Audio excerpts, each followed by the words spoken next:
Magandang araw po sa inyong lahat, mga minamahal na mga kapatid, mga kaibigan, mga taga-subaybay, sa lahat po ng dako na naabot po ng tinig na inyong lingkod. Sa araw na ito, tayo po ay sama-samang mag-aaral muli ng salita ng Diyos sa pamagitan po ng himpilang ito. At bago po natin simulan ang ating pong pag-aaral, tayo po muna ay manalangin. Ama namin ang tahanan po ay nasa itaasan ng malangit. Kami po ay nagpapasalamat sa inyo pong pag-iingat sa bawat isa amin. At sa oras na ito, kami po ay muling makapag-bulay-bulay na inyo pong mga banal na salita. Naway kami po ay pagkalooban ng karunungan at kalaman sa pamagitan po ng banal na Espiritu.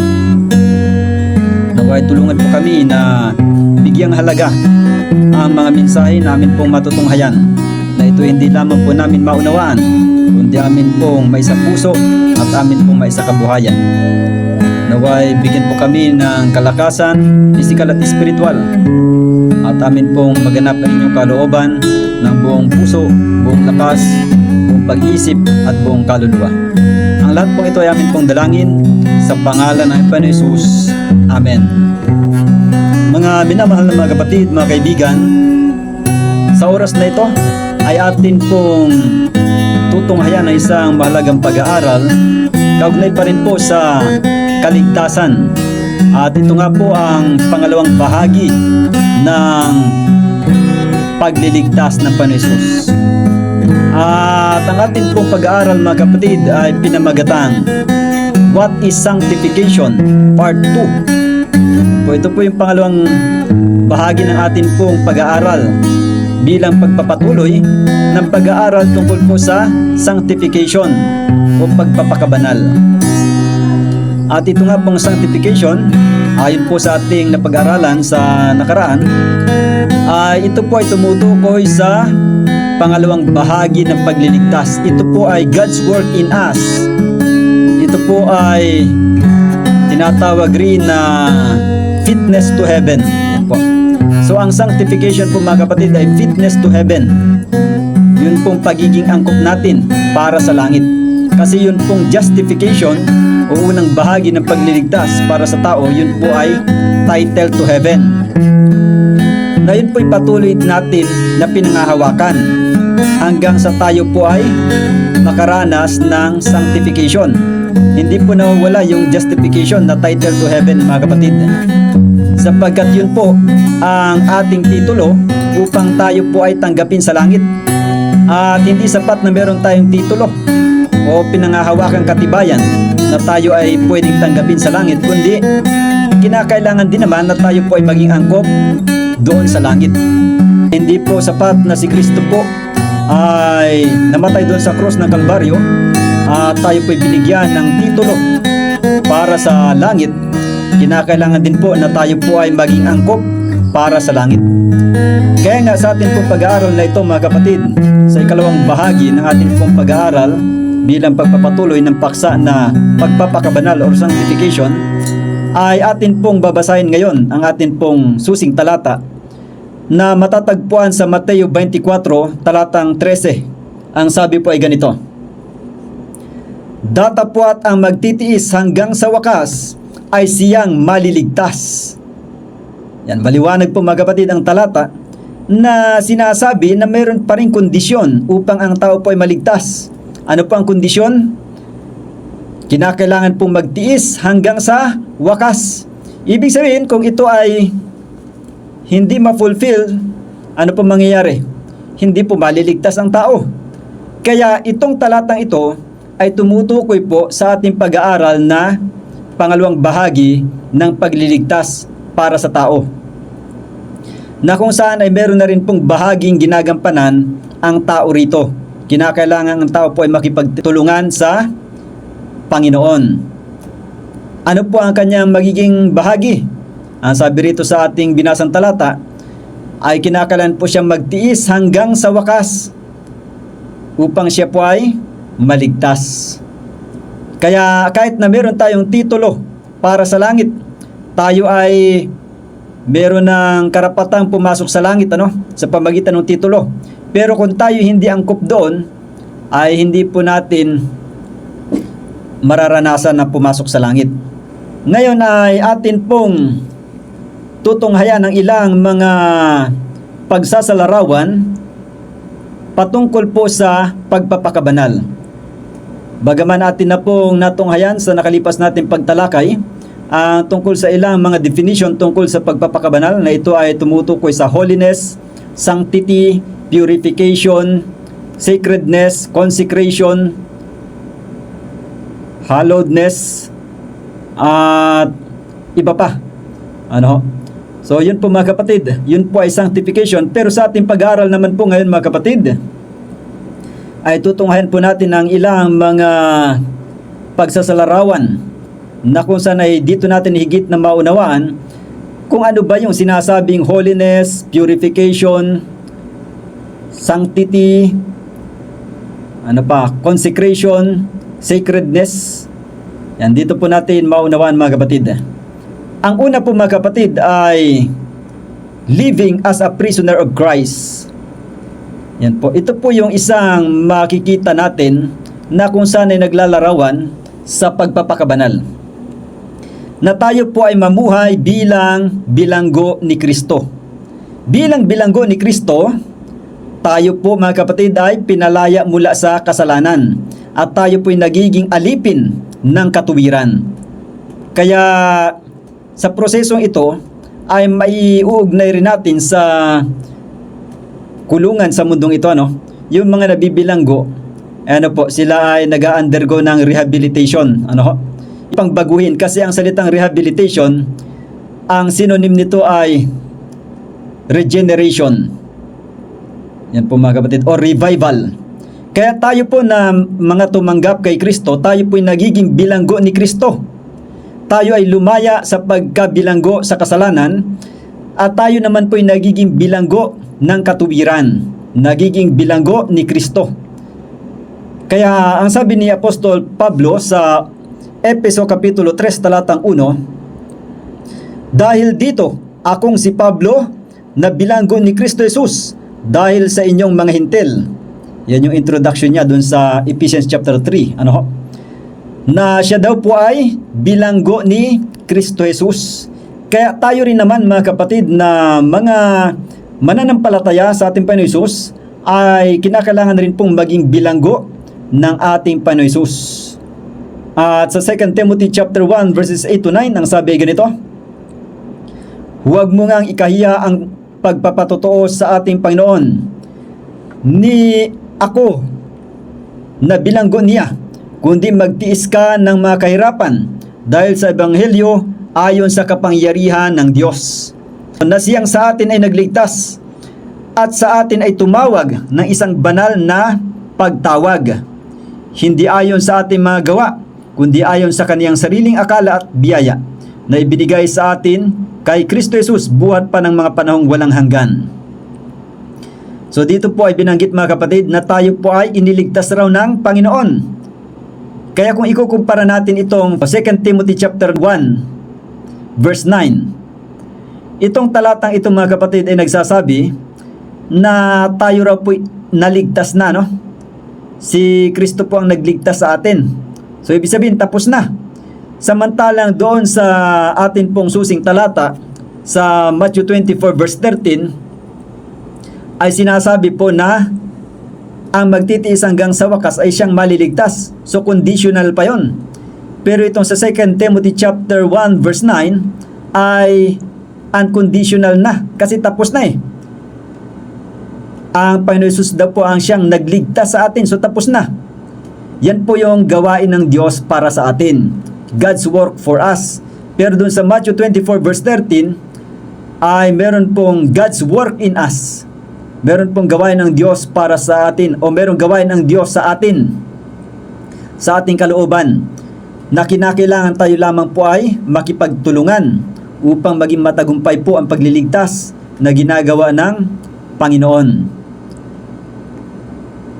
Kaya nga sabi ni Apostol Pablo sa talatang ito, doon sa verse 8, siya raw po ay bilanggo ni Kristo. At anong ibig sabihin ng pagiging bilanggo kay Kristo? Yun na nga yung binanggit ko rin kanina, na ito po ay matatagpuan sa Roma 6:22. Ang sabi ganito, Datapwat ngayong mga laya na kayo sa kasalanan at naging mga alipin ng Diyos, kayo ay mayroong inyong bunga sa ikababanal at ang wakas ay ang buhay na walang hanggan. Kaya maliwanag po mga kapatid na ang sinasabi rito na pagiging bilanggo ay yun pong pagiging bilanggo kay Kristo. Pagiging mga lingkod o mga alipin ng Diyos. At bilang alipin ng Diyos, ano raw po ang magiging buhay? Ang sabi rito, kayo ay mayroong inyong bunga sa ikababanal at ang wakas ay ang buhay na walang hanggan. Ayan, kaya conditional po mga kapatid, yun pong buhay na walang hanggan. Kailan daw po natin makakamtan ang buhay na walang hanggan? Kapag tayo po ay nagkaroon ng bunga sa ikababanal. Sabi sa English, ye have your fruit unto holiness, and the end, everlasting life. Yan po. Kung tayo po ay magkakaroon ng bunga sa ikababanal, ay magkakaroon po tayo ng buhay na walang hanggan. Yan po mga kapatid. Kaya bilang mga alipin ng Diyos, ay ito po ang inaasahan ng Panginoon sa atin na tayo po ay magkaroon ng bunga sa ikababanal. Kaya hindi po ito nagpapahintulot sa patuloy na paglabag sa utos ng Diyos.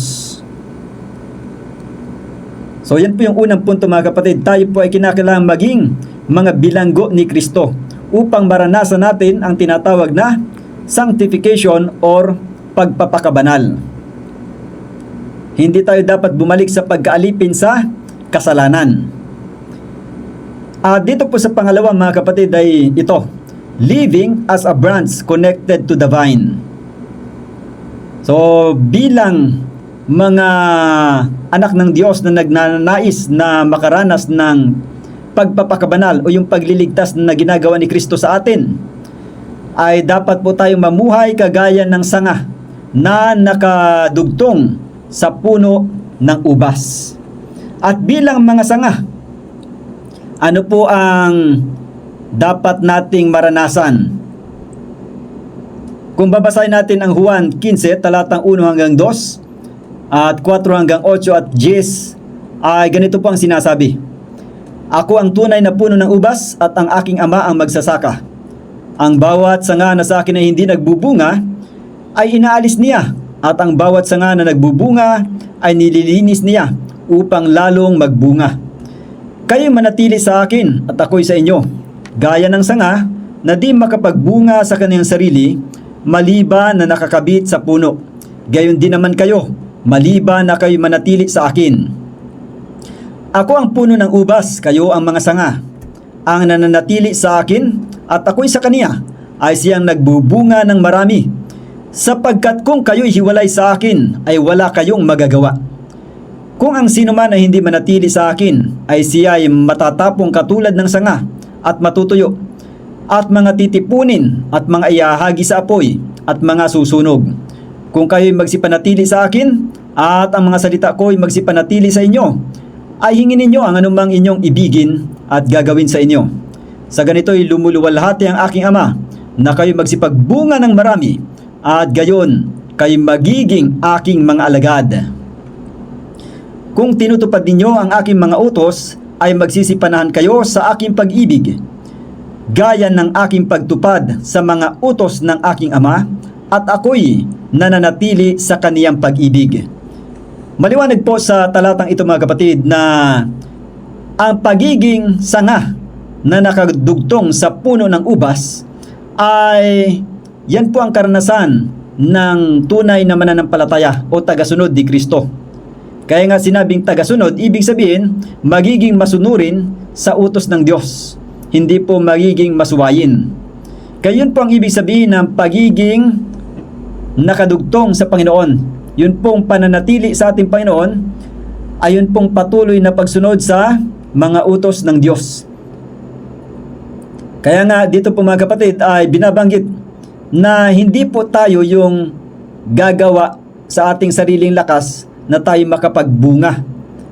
Hindi po iniutos ng Panginoon na tayo magbunga. Ano po ang iniutos niya? Ang utos niya ay manatili tayo sa Kanya. Ano ho? Yun po ang sekreto mga kapatid, sapagkat kung tayo po ay nakaugnay kay Kristo, tayo po ay magbubunga mga kapatid. Kaya tayo po hindi nagbubunga sapagkat tayo po ay napapalayo sa ating Panginoon. Nahihiwalay tayo sa Panginoon. Kaya upang tayo po ay magbunga mga kapatid, kinakailangan po tayo magkaroon ng ugnayan o relasyon sa atin pong Panginoon. Kaya yun po yung pagpapakabanal na sinasabi mga kapatid. Habang tayo po ay nakaugnay sa Panginoon, ay tayo po ay mamumuhay ayon po sa kanyang banal na kalooban. Kaya nga sinasabi po dito sa unang Juan, Kapitulo 2, talatang 6, ang nagsasabing siya ay nananahan sa kaniya, ay nararapat din namang lumakad na gaya ng inilakad niya. Yan po ibig sabihin, yun pong buhay ni Kristo na pagiging masunurin sa mga utos ng Diyos ay dapat pong maranasan ng mga nag-aangkin na kaniyang mga tagasunod. Yan po mga kapatid. So maliwanag po yung pangalawang bahagi natin pong tinunghayan rito, ay dapat po tayong mamuhay na nanatili kay Kristo. At yun pong pruning process mga kapatid, bahagi yan ng pagpapakabanal or purification. Kaya upang tayo po ay lalong magbunga, ay kinakailangan po na maalis yung mga sagabal na mga dahon na kumakain lang ng sustansya subalit hindi nagbibigay ng bunga. So dapat pong maalis yun. Yung mga hindi magagandang ugali natin, dapat pong maalis. At ang naghahawak po ng pruning knife ay walang iba kundi ang Diyos Ama. Siya po ang husbandman. Si Kristo po ang puno ng ubas. At kung tayo man ay dumaranas ng mga pagsubok, mga suliranin sa buhay na ipinahintulot ng Diyos, ay tayo po ay huwag magreklamo sa Panginoon. Basta tayo nakatitiyak na tayo po ay sumasailalim sa pruning process na ang Diyos Ama ang siyang may control sa pagbibigay ng mga pagsubok sa ating buhay. Hindi po upang tayo ay sirain, upang tayo ay ibagsak, kundi upang tayo po ay maging mga Kristiyanong mabunga sa mabubuting gawa. Ngayon tayo po ay dadako sa pangatlong punto, kaugnay po sa pagpapakabanal. Ito po ang tinatawag na living as a living stone. Tayo po'y mamuhay gaya ng buhay na bato. Ano pong ibig sabihin nito mga kapatid? Sa sanctification process, kinakailangan po nating mabuhay kagaya ng buhay na bato. Yun pong buhay na bato mga kapatid ay kagaya ni Kristo, siya po ay batong buhay. Kaya sinasabi rito mga kapatid sa 1 Peter chapter 2 verses 3 to 5, kung inyong napagkilala na ang Panginoon ay mapagbiyaya, na kayo'y magsilapit sa Kaniya, na isang batong buhay na sa katotohanan ay itinakwil ng mga tao, datapwat sa Diyos ay hirang mahalaga. Kayo rin naman na gaya ng mga batong buhay ay natatayong bahay na ukol sa Espiritu upang maging pagkasaserdoting banal, upang maghandog ng mga hain na ukol sa Espiritu na nangakalulugod sa Diyos sa pamamagitan ni Hesukristo. Dito po mga kapatid ay binanggit na tayo po bilang mga mananampalataya ay mga batong buhay. Tayo po ay lively stones. Samantalang si Kristo po yung tinatawag na rock. Siya yung bato, yung malaking bato na pundasyon ng ating pananampalataya. Kaya bilang mga mananampalataya na ang pundasyon ng pananampalataya ay walang iba kundi si Kristo, tayo po ay dapat na magpasakop sa proseso na tinatawag na polishing. Ano ba yung polishing? Pinapakinis. Noong unang panahon kasi ang pinakang bumubuo sa kanilang mga pader o sa gusali, mga kapatid, ayon pong mga bato na iba't iba ang hugis, subalit pinapakinis upang maging akma o tugma sa sukat na nakalaan sa pagbubuo ng isang gusali. Kaya bagaman tayo po ay nagmula sa iba't ibang quarry ng sanglibutang ito, kagaya ng mga bato na hinuhukay sa mga quarry, Tayo po mga kapatid ay ganun din, na bagaman tayo po ay nagmula sa iba't ibang lugar, iba't ibang kinagisnang mga kultura, iba't ibang mga ugali o kinagawian, iba't ibang mga kasanayan. Sa kabila ng lahat ng ito, tayo po ay hinuhugis, tayo po ay hinuhulma ayon po sa makalangit na huwaran.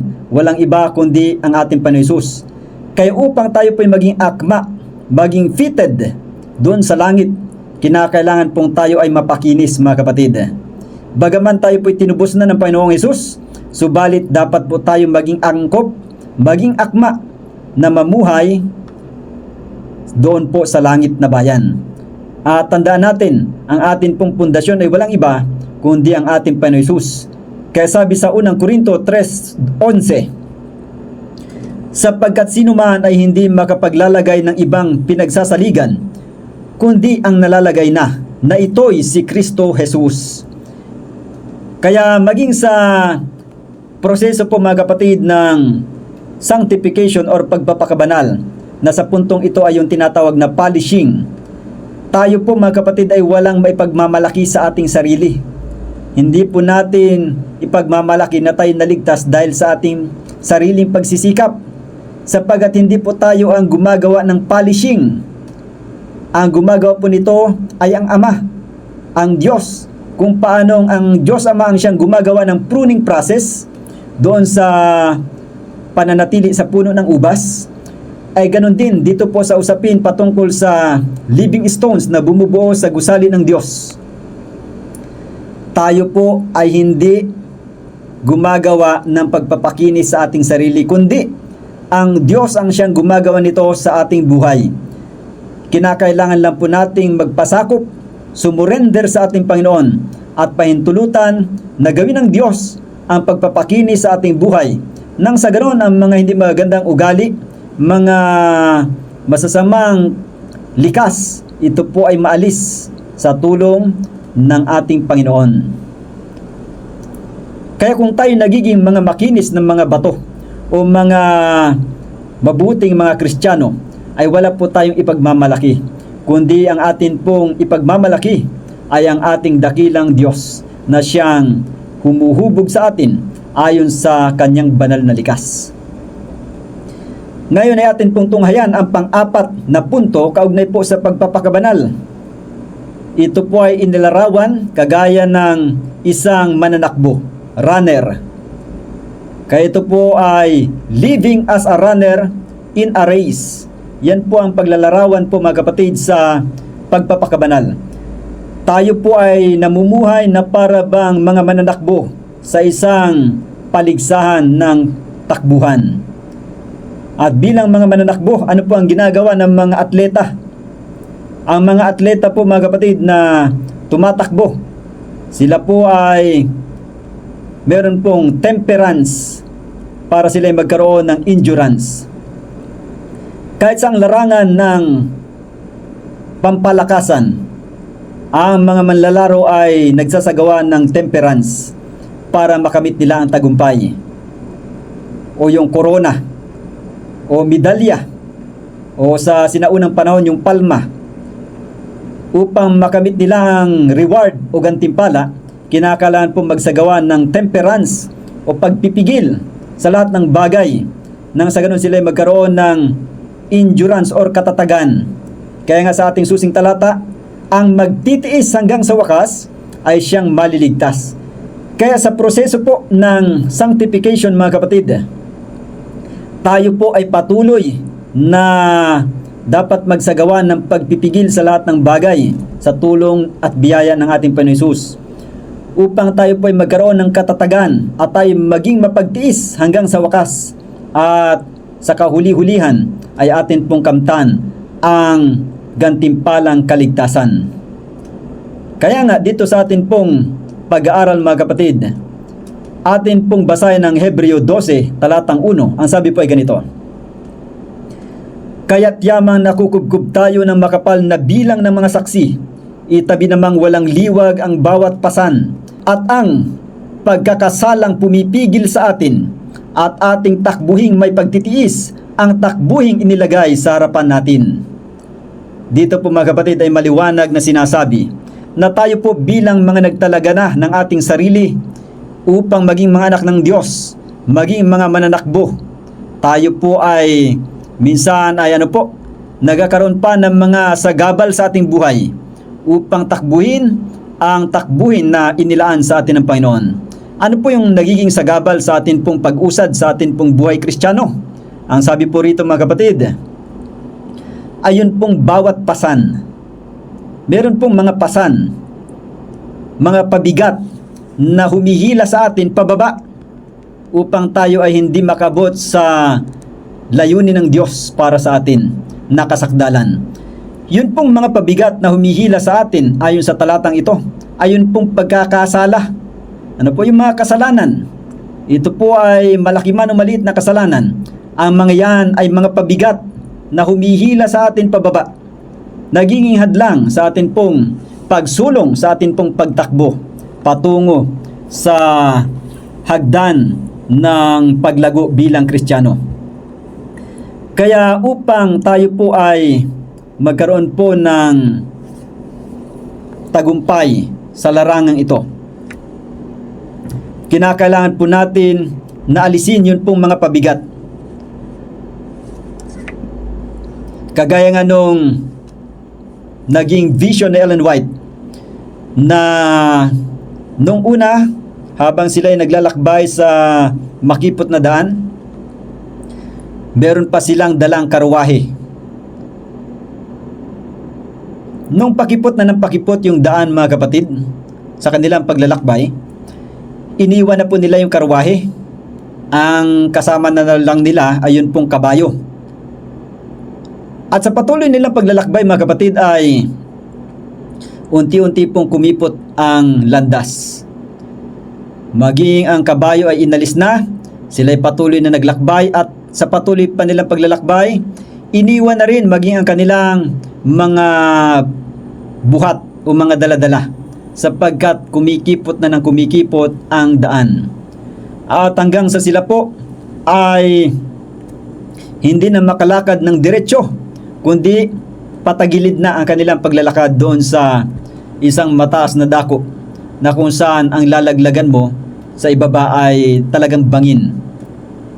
Kaya sa kanilang patuloy na paglalakbay, hinubad na rin nila ang kanilang mga tsinelas at pakipot ng pakipot ang daan mga kapatid, hanggang sa punto na kung saan ay halos wala na silang mahawakan at meron pong bumaba na mga mahawakan nilang kagaya lamang ng sinulid.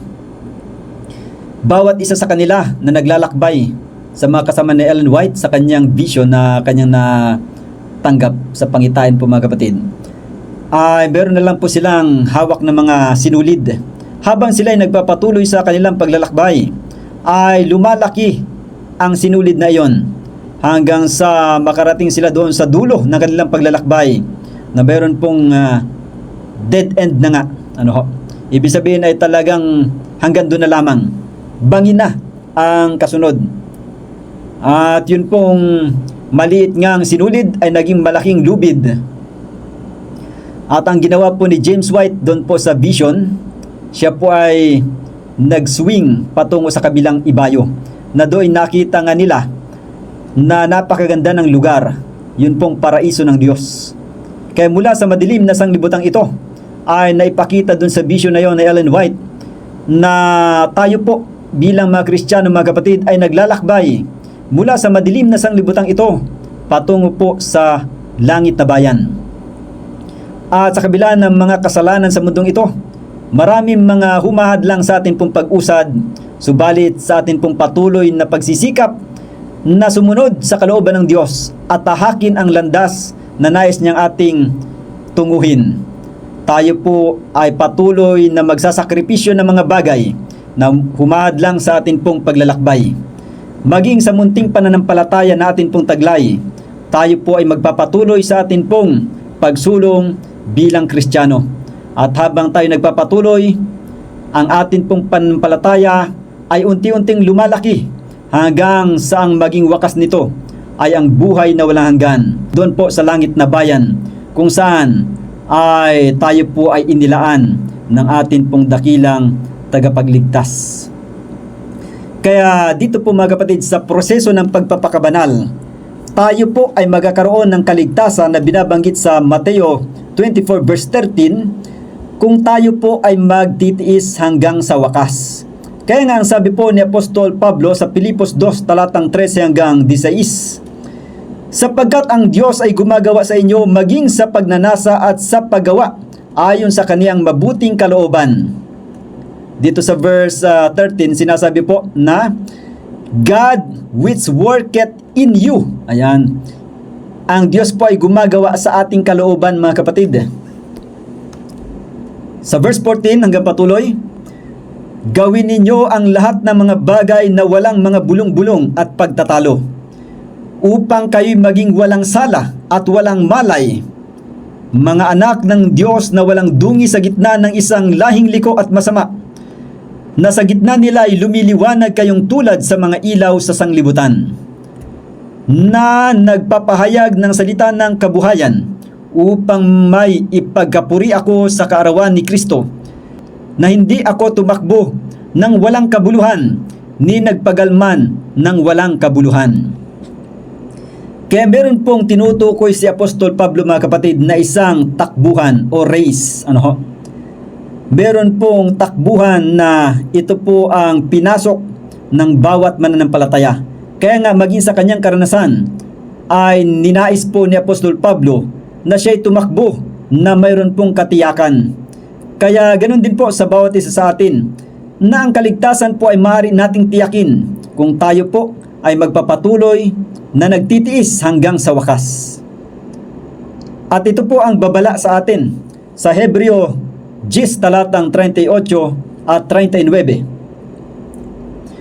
Ngunit ang aking lingkod na matuwid ay mabubuhay sa pananampalataya, at kung siya ay umurong ay hindi kalulugdan ng aking kaluluwa. Ngunit tayo hindi doon sa mga nagsisibalik sa kapahamakan, kundi doon sa mga may pananampalataya sa ikaliligtas ng kaluluwa. Maliwanag po sa talatang ito mga kapatid na conditional pa rin ang kaligtasan. Conditional pa rin po mga kapatid. Bakit po? Sapagkat kung uurong ang sinumang taong nabubuhay sa pananampalataya, ibig sabihin yung minsanang nanampalataya, kung siya po ay uurong, hindi malulugod ang Diyos sapagkat siya'y uurong patungo sa kapahamakan. Kaya ang panukala ng Diyos at kanyang nais para sa bawat isa atin, tayo po ay magpatuloy sa pananampalataya sa ikaliligtas ng kaluluwa. Kaya nga dito sa aklat ng Apokalipsis 2:10 sa huling bahagi ang sabi ganito, magtapat ka hanggang sa kamatayan at bibigyan kita ng putong ng buhay. So maliwanag po mga kapatid na yung putong ng buhay, ito po ay nakareserba pa lang para sa atin mga kapatid. Hindi pa talaga ito ibinigay. Ito po ay nakareserba. Ito po yung gantimpala mga kapatid. Ano pong gantimpala? Crown of life. Yan, korona ng buhay o putong ng buhay. Bagaman tayo po meron ng titulo upang kamtin ito, ay hindi po sapat na taglay lang natin yung titulo. Kung tayo po hindi karapat-dapat sa titulong ito, ay tayo po ay mawawala sa pagkahirang na tanggapin ang buhay na walang hanggan. Tayo po ay magtapat hanggang sa kamatayan. At yun nga pagtatapat na tinutukoy dito, hindi nangangahulugan na hindi ka nagkakamali o nagkakasala. Ito po ay nangangahulugan na maging trustful tayo. Yun po yung kahulugan yan, nahango sa salitang Grego.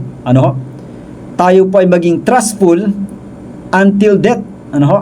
Tayo po ay maging mapagtiwalain sa Panginoon na yung kanyang katuwiran ng ating pinangahawakan at tayo nagsisikap na mamuhay ayon po sa kalooban ng Diyos. Kaya hindi yung pagiging perpekto ng ating ugali ang atin pong pangahawakan, kundi yun pong katuwiran ni Kristo na kanyang sakdal na pagsunod sa utos, yun po ang atin pa rin pinangahawakan upang tayo ay magkamit ng buhay na walang hanggan, hindi po yung ating sariling good works. At habang taglay natin yung katuwiran ni Kristo, nagiging katuwiran din natin yon At tayo nga po ay ibinibilang na matuwid hanggang sa wakas. At dahil sa pinangahawakan natin yung katuwiran ni Kristo, tayo rin po yung mamumuhay na ayon po sa kabanalan, sa katuwiran na ipinamuhay ng ating tagapagligtas. At sa gayon, tayo po yung magiging angkop na tumanggap ng putong ng buhay. At ito pong panglima mga kapatid na punto, kaugnay po sa atin pong pag-aaral sa pagpapakabanal, ay ito pong paglalarawan kagaya sa isang sundalo. So ito po ikalimang punto ay living as a soldier of Christ. So tayo po dapat mamuhay bilang sundalo ni Kristo. Bilang sundalo, ano po ba ang nararanasan ng mga sundalo sa mundong ito? Ang mga sundalo po ay maraming mga pagsubok na pinagdaraanan sa buhay. At maging sa larangan ng pagkain, talagang napakatindi ng kanilang training. At sa pagkikipagdigma, matindi rin ang kanilang mga training. At maging sa pag-analyze ng mga panganib, meron silang discernment. Kaya ganun din sa atin pong pagiging sundalo ni Kristo. Kinakailangan po natin ng spiritual discernment upang atin pong mabatid. Malaman natin kung sino yung ating mga kaaway. Dapat kilala natin ang ating kaaway. Tandaan po natin ang ating kalaban mga kapatid ay ang sanglibutan, ang dyablo, at ang ating sarili. Yung masamang likas natin, yan po ang ating kalaban mga kapatid.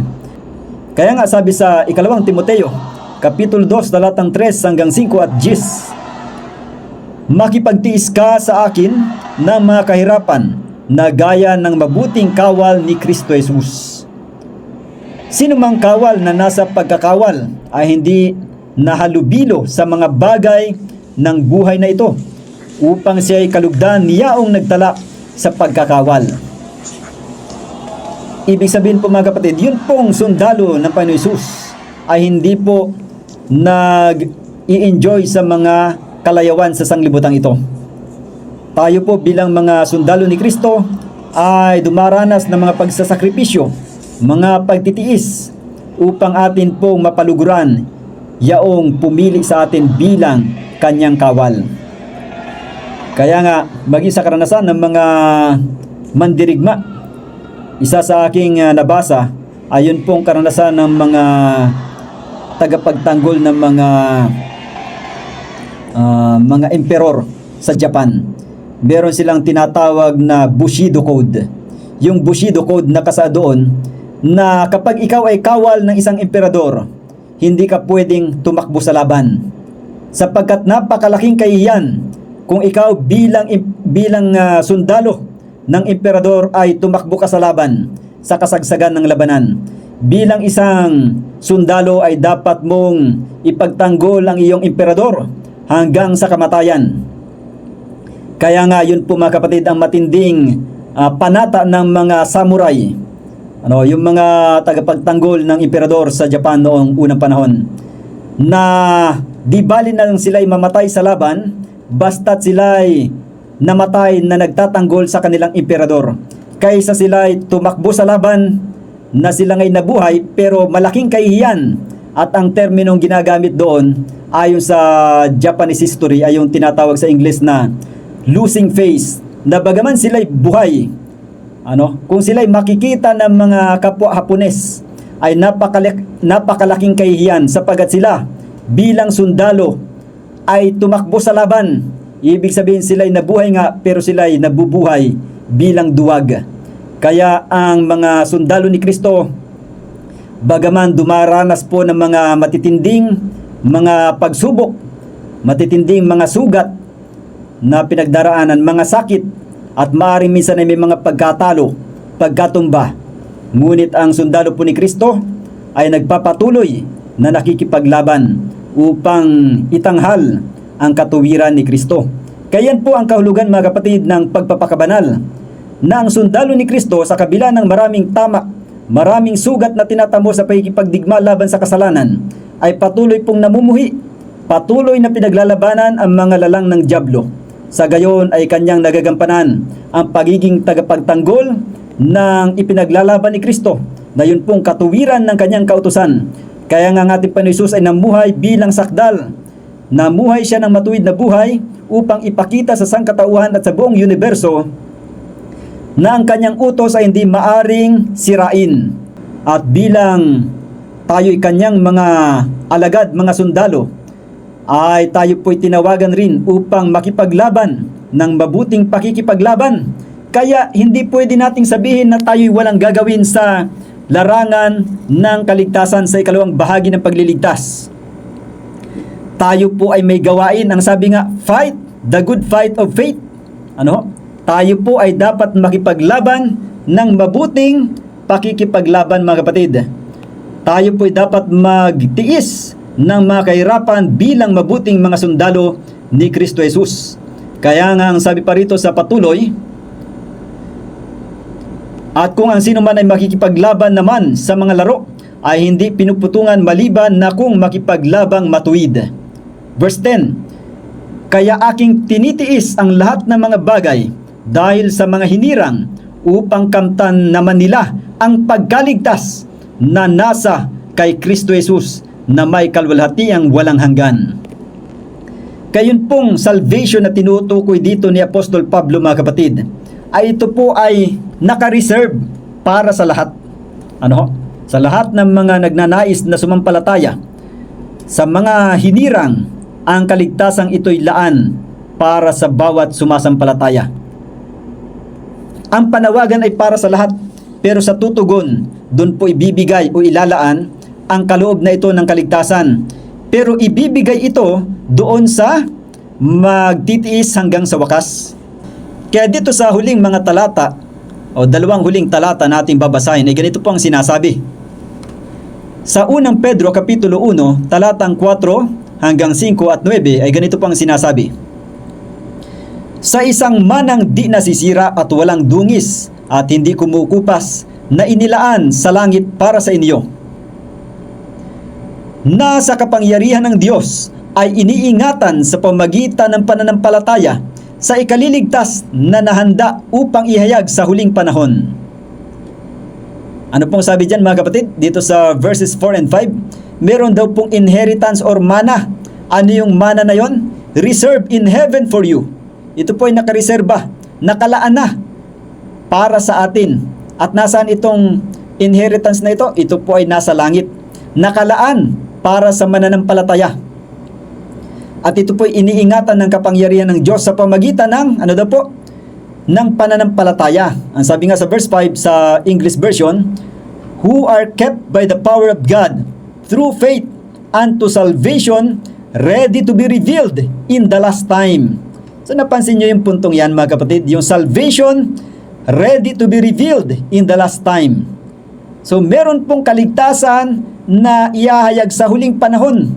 So ito pong kaligtasan na ito ay hindi pa natin ito nakakamtan. Ang ating nakamtan na kaligtasan ay yung justification by faith. Yung salvation from the condemnation of the law. Yan po yung pardon, forgiveness of sin. Yan po yung ginawa ni Kristo na pagbabayad sa atin pong pagkakasala. Pero yung fitness to heaven, yun pong tinatawag na pagiging angkop sa langit, hindi pa natin nakakamtan. Yung title to heaven, nakamtan na natin yan sa pamagitan ni Kristo. Pero yung fitness to heaven, yun po ang patuloy nating isinasagawa sa ngayon, na tayo po ay dapat makipagtulungan sa ating Panginoon Hesus upang tayo nga po ay maging angkop doon sa langit na bayan. At ano po ang sabi rito? Yun po yung tinatawag na salvation, ready to be revealed in the last time. Ayan, yun pong kaligtasan na yun, mga kapatid. Yun pong pangako ng Panginoon Hesus na ibibigay niya sa bawat mananampalataya para sa kanyang ikalawang pagparito. Sa second coming ni Kristo, dala na niya yung korona ng buhay na kanyang ipinangako para sa bawat isa na magtatapat hanggang sa kamatayan. Kaya nga, ang sabi sa verse 9, receiving the end of your faith, even the salvation of your souls. Ayan po, mga kapatid, na inyong tinatanggap ang layunin ng inyong pananampalataya, ang pagkaligtas ng inyong mga kaluluwa. Yan po yun, mga kapatid, hindi natatapos yung pananampalataya sa paniniwala lang. kundi ito po ay mayroon pong pakikipagtulungan sa gawain ng pagliligtas na ginagawa ni Kristo para sa ating lahat. At ang huli o yung layunin ng ating pananampalataya ay ang pagkaligtas ng ating kaluluwa. At kailan po yung mahayag? Ayon sa verse 5, ang sabi doon sa binasa natin kanina, salvation ready to be revealed in the last time. Yan. So mahayag pa lang po yan sa huling panahon. Sa ngayon ay hindi pa natin yan hawak. Kasi ibibigay pa yan eh. Yan yung putong ng buhay. Crown of life. So wala pa po sa atin yung crown of life. Pero yan po ay naka-reserve na para sa atin. At upang manatiling para sa atin, ay panghawakan po nating matibay sa pamagitan ng atin pong pagtitiis. Pagpapatuloy sa atin pong pananampalataya na sumusunod sa lahat ng ipinag-uutos ng Panginoon. Kaya nga, yun po yung ating fitness to heaven. Sabi sa Hebrews chapter 12 verse 14, follow peace with all men and holiness, without which no man shall see the Lord. Ano raw po ang sabi? Sundin ninyo ang kapayapaan sa lahat ng mga tao at ang pagpapakabanal na kung wala ito'y sino man ay di makakakita sa Panginoon. So maliwanag po mga kapatid na yun pong pagpapakabanal or sanctification, yan po yung tinatawag na pagtitiis ng mga banal hanggang sa wakas upang maligtas. Yan po yung fitness to heaven mga kapatid. At yun pong fitness to heaven na yan po yung katuwiran ni Kristo. Yan po yung title to heaven na nagiging fitness to heaven. Bakit po? Sapagkat yung katuwiran ni Kristo na atin nga pong tinataglay sa justification by faith, ito rin yung nagiging katuwiran natin, nagiging katuwiran ng mga banal o ng mga mananampalataya. At ang tao po ay magiging angkop sa langit kung yung katuwiran ni Kristo ay kanyang ibinihis. Kaya yan po ang ibig sabihin mga kapatid ng katuwiran ni Kristo. Hindi po yan pangbalot sa ating sariling katuwiran. Kundi yung katuwiran ni Kristo ay talagang dalisay na katuwiran niya na ibinabahagi sa mananampalataya at patuloy namang iniingatan ng mananampalataya na ang mananampalataya mamumuhay ayon po sa kalooban ng ating Panginoon. Kaya maliwanag po ang ating pag-aaral na ito mga kapatid na kung saan ay atin pong natunghayan ang kahulugan ng pagpapakabanal na ito'y inilarawan sa ilang mga ilustrasyon na atin nga pong tinalakay kagaya ng pagiging prisoner. So dumaranas ng rehabilitation o revival, reformation, regeneration. Yan po ang dapat nating maranasan. Living as a prisoner of Christ. Ano po yung pangalawa? Living as a branch connected to the vine. So meron pong pruning process. Tayo po bilang mga sanga ay mamuhay na nakadugtong sa puno ng ubas na ating Panginoon Hesus. At paano tayo mananatili? Sa pamagitan ng pagsunod sa kanyang mga utos. Yun po ang nakasa doon. At tayo po bilang mga nakaugnay kay Kristo ay dumaraan o nakakaranas ng pruning process.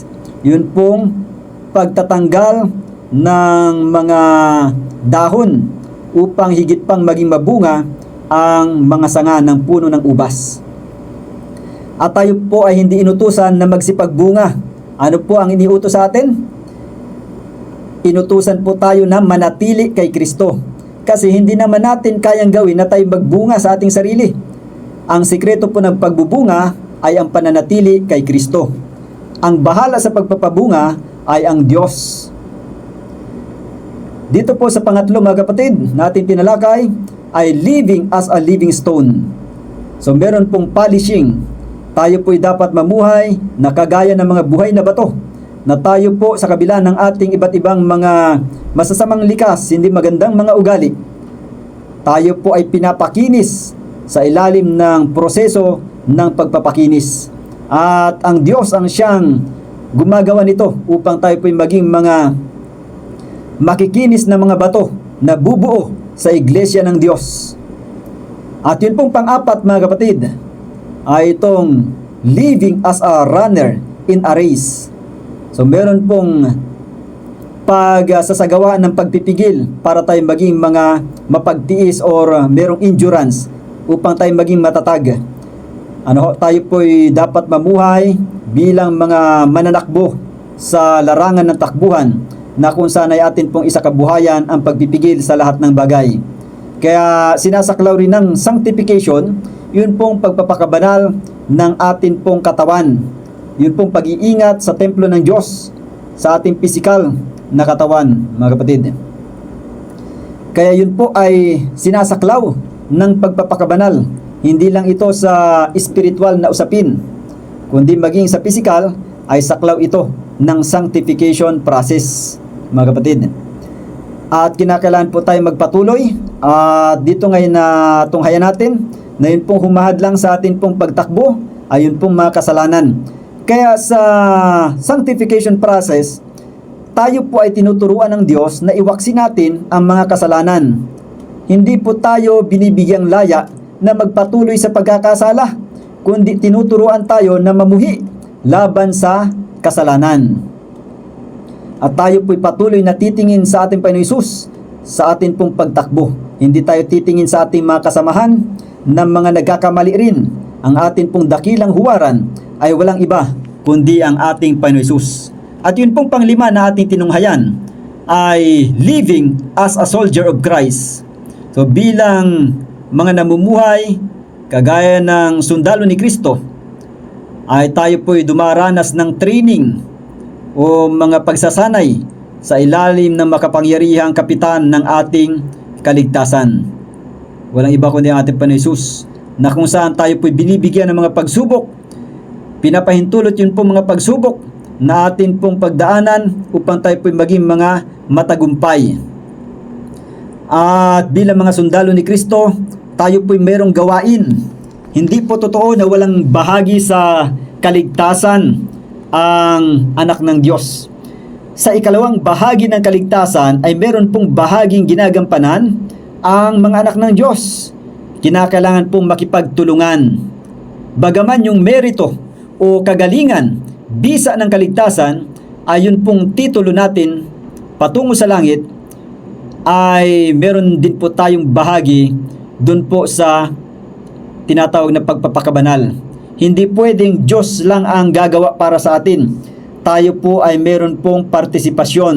Tayo po ay magsusuko ng ating sarili sa ating Panginoon upang siya po ay makapaghari sa ating buhay. Tayo bilang kanyang mga lingkod ay patuloy ring makikipaglaban sa mga lalang ng dyablo. At tandaan natin, meron po tayong mga kaaway sa sanglibutang ito. Tatlo iyon. Yun pong tatlong pangunahing kaaway natin sa mundong ito ay ang sanglibutan, yung mga tukso, mga kalayuan sa sanglibutan. Pangalawa ay ang dyablo mismo. Tayo po'y tinutokso ng dyablo. At ang pangatlo, yung pinakamatinding kaaway natin ay ang ating sarili. Ang ating sarili, mga kapatid. Sapagkat meron pong kamandag ng ahas, yun pong kamandag ng kasalanan, yung tibo ng kasalanan ay nananalaytay sa atin pong pagkatao, na kung saan ay tayo po ay mayroong kamatayan, na yan nga, yun pong kasalanan ay naghahari sa sangkatauhan, na kung hindi natin ito paglalabanan sa pamagitan ng dugo ng kordero, ay tayo po'y maaring manatiling mayroong karamdaman hanggang sa tayo mamatay. Ngunit meron po tayong kalasag at meron po tayong panglaban sa kapangyarihan ng kasalanan. Walang iba kundi ang dugo ng kordero. Kaya ito po ang panawagan sa atin bilang mga anak ng Diyos, na tayo po'y merong gawain sa usapin na ito ng ikalawang bahagi ng pagliligtas ng ating Panginoon Hesus. Tayo po ay dapat makipagtulungan. Pero ang kapurihan ay hindi sa atin, kundi ito po ay sa ating Panginoon, sapagkat siya ang gumawa ng ating kaligtasan. Siya ang Alpha and Omega, the beginning and the end. Kaya ang kapurihan po, mga kapatid, ay sa ating Panginoon, sapagkat siya ang author and finisher of our faith. Dapat lamang po tayo makipagtulungan sa atin pong Panginoon. Kaya naway naging malinaw po sa bawat isa ang atin pong tinalakay patungkol po sa pagpapakabanal. Na ito nga po ay atin pong natunghayan sa iba't ibang mga ilustrasyon. At dito natin maunawaan yung pong kahulugan ng ating binasang susing talata na magtitiis hanggang sa wakas ay siyang maliligtas. Kaya conditional po yan mga kapatid. Dapat po tayong makipagtulungan sa ating tagapagligtas upang yung nakareserve na putong ng buhay ay ibigay sa atin. Kaya bilang pagtatapos, tayo po ay manalangin. Ama namin ng tahanan po ay nasa itaasan ng malangit, maraming salamat po sa mga mensahe namin pong natunghayan. Naway ito po'y may kintal sa aming puso't isipan at naway tulungan kami na mapabanal sa inyo pong mga katotohanan at nawa ang amin pong buhay ay maging dalisay mula sa lahat ng mga kasalanan at mga karumihan at naway pagharian po kami ng inyo pong banal na espiritu at ang spirit po ng pagpapakabanal ang siya nawang manguna sa bote sa amin. Udyukan kami na gawin po ang inyong kalooban at hindi po ang sa aming sarili. Ang lahat pong ito ay amin pong dalangin, kalakip ng kapatawaran ng amin pong mga pagkukulang at pagkasala. Sa pangalan ng Panginoon Hesus. Amen.